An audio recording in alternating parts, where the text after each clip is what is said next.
the panel of judges. My name is Efusa Matthew Agbohian. I'm here to do my presentation under the European law. The Treaty of the European Union integration was organized from the European Economic Cooperation (OECD) in 1948.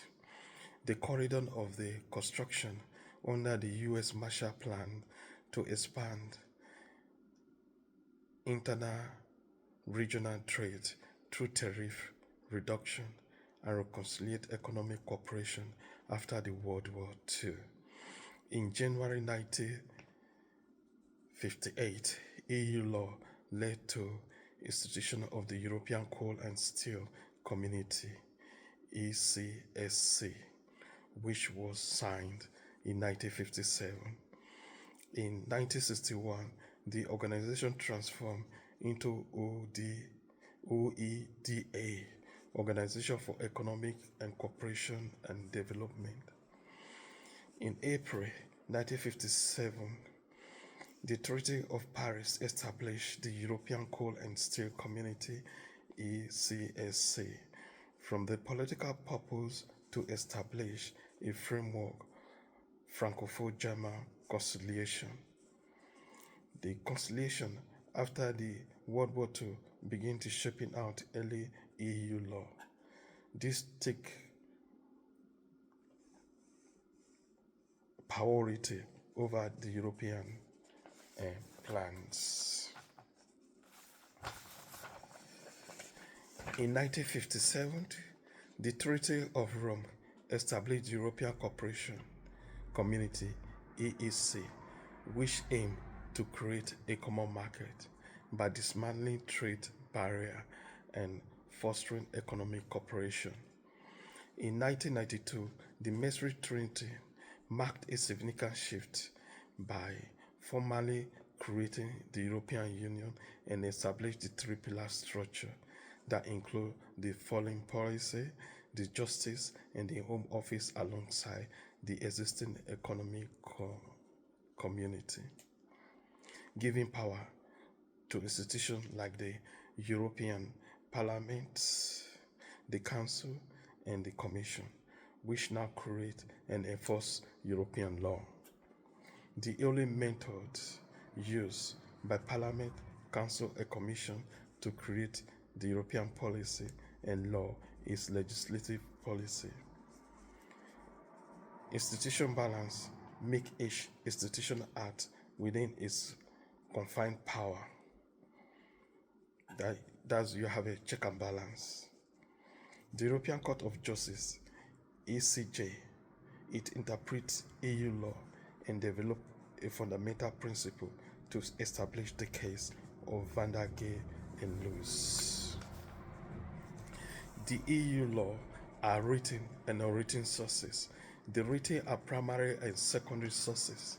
The primary source include three founding treaty: the amendments, Section 20,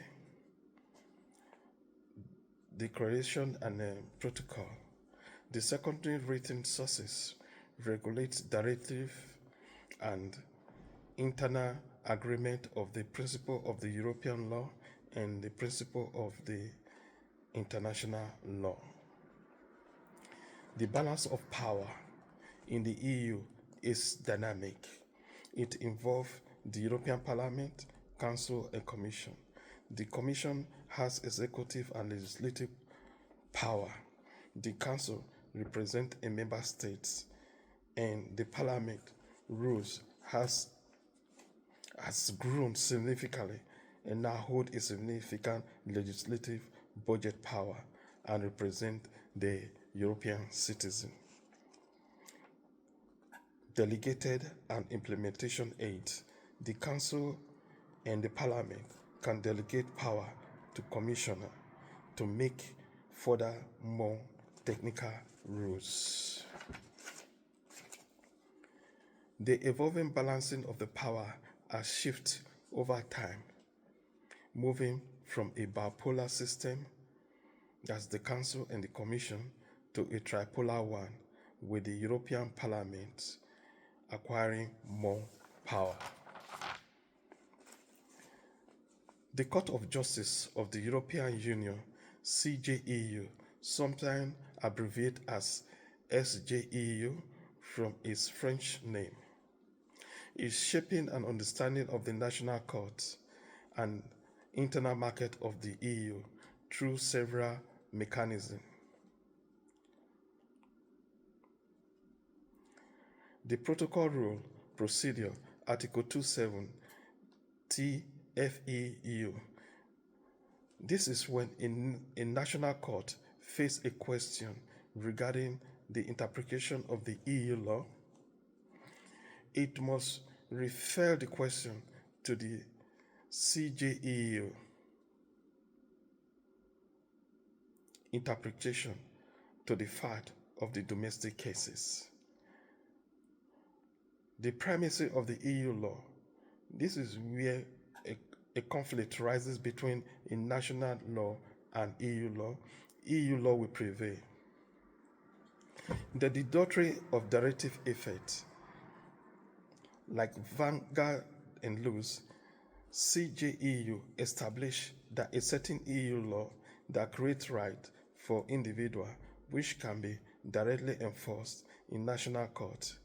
This empower individuals and businesses to challenge national rules that hinder free movement, making national courts key enforced of international market freedom.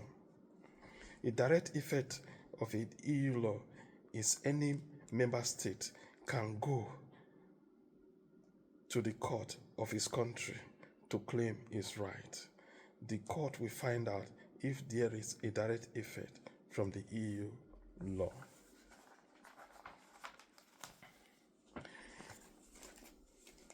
On this presentation, I have some cases to present. The first one is Vanguard de Luce case. It's a landmark 1963 ruling by the European Court of Justice that established the principle of a direct effect, meaning individuals and businesses can enforce EU law right directly in their nation court. This was triggered by a Dutch company challenging a custom duty on an import of chemical, arguing it violated the Treaty of Rome. The court ruled that the EU law is intended to create right for individuals, not just obligations for member states, and that this right could be enforced in national courts. Then the other case, Casa de Gigio, is a landmark 1979 European Court of Justice ruling that established the principle of mutual recognition in the European internal markets. It involved products that was lawfully sold in one EU member state should be allowed to be sold in another one, unless there are mandatory non-discriminatory policy. This ruling was when a German company was prevented from importing a French Casa de Dijon liquid because of the German law require a minimum alcohol content of 25% for liquids, while the French product had 15 to 20%.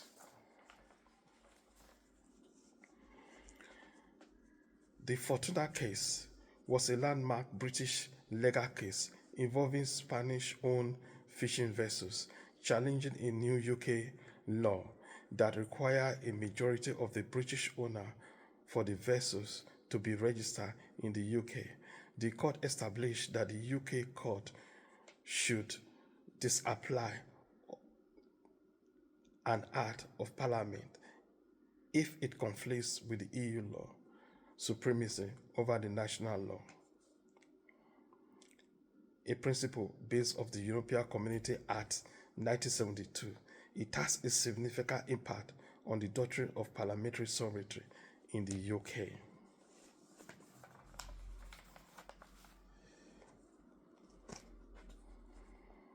A direct effect of the EU law is any member state can go to the court of his country to claim his rights. Article 12. The court will find out if there is a direct effect from the EU law. Now, we have the EU competency.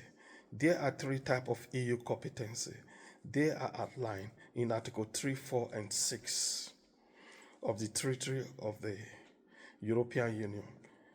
We have the executive competence, Article 3, then the shared competence, Article 4, the supporting competence, Article 6.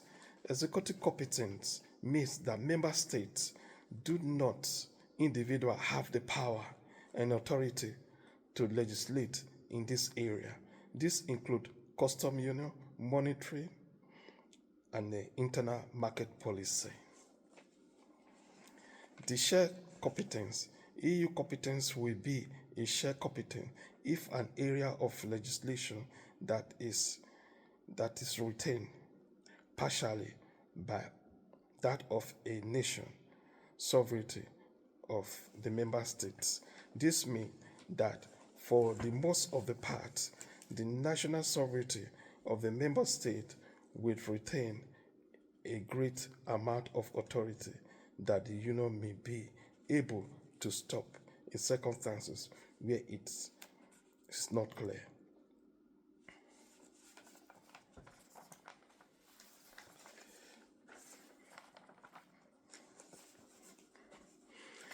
The shared competence between union and member states apply in the following principal area: the internal market, social policy, economic, the agriculture, fishery,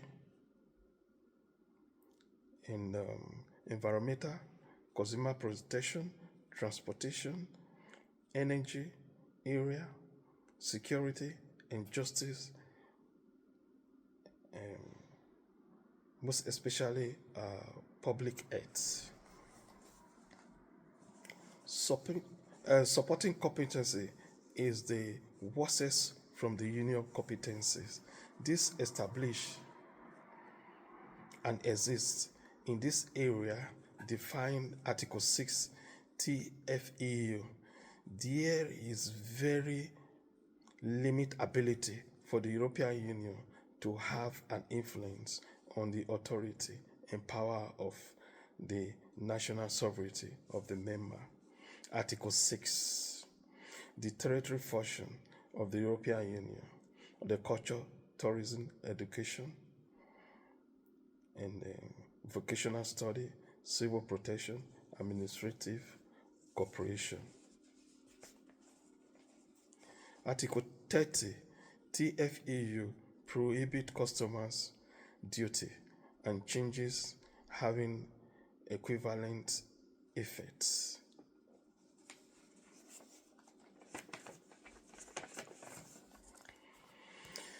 The shared competence between the Union and member states apply in the following principal area: the internal market, social polity, economy, social and territorial polities.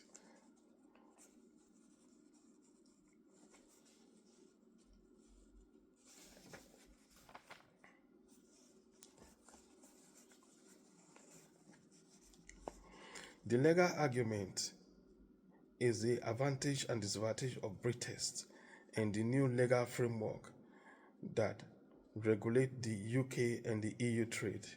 The UK left the EU in 2020 following the enhancement of the European Union withdrawal in 2018. Consequently, the UK no longer benefit from the internal market. Article 3.3 TEU. The internal market was created as the main purpose of the European Union. Article 26(2) TFEU refer to a sustainable development and a social market economically. This is within the context of the creation of an area without internal frontiers.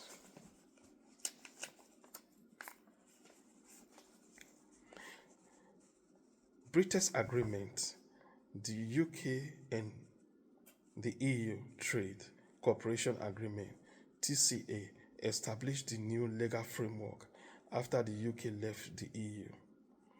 The advantages of the TCA: the UK left the EU, parliamentary sovereignty was restored, hence UK Parliament can make and unmake any law without compliance with the European law.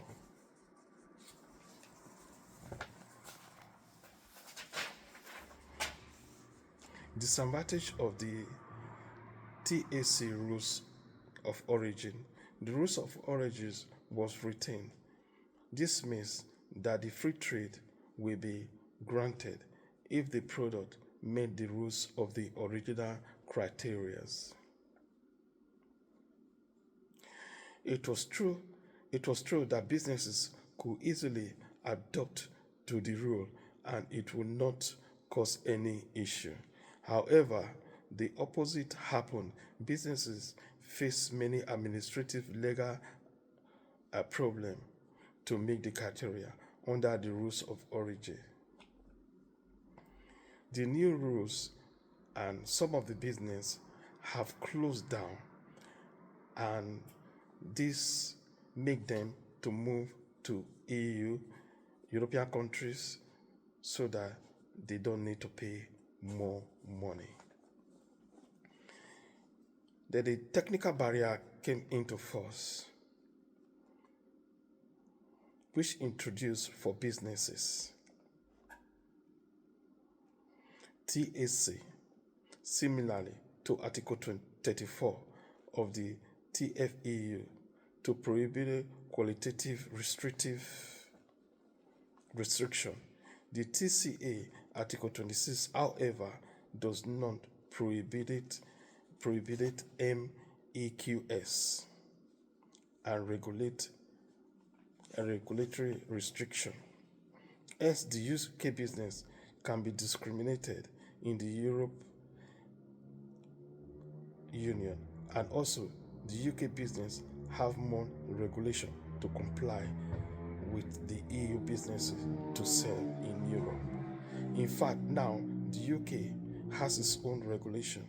UK businesses shall comply to both the UK and the EU regulation to sell both products. The mutual recognition.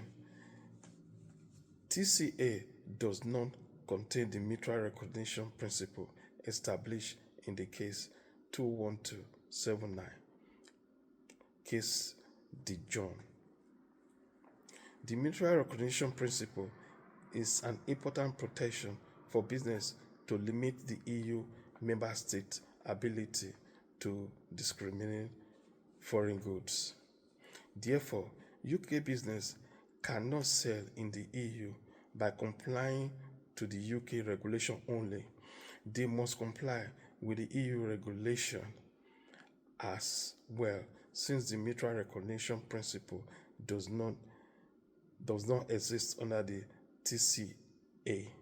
Obviously, this creates a significant delay and cost for many businesses. The Northern Ireland Protocol. The Northern Ireland is still in the EU single market.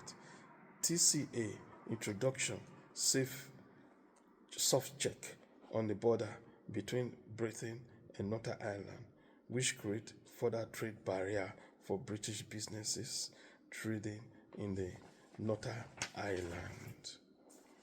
Well, these are the key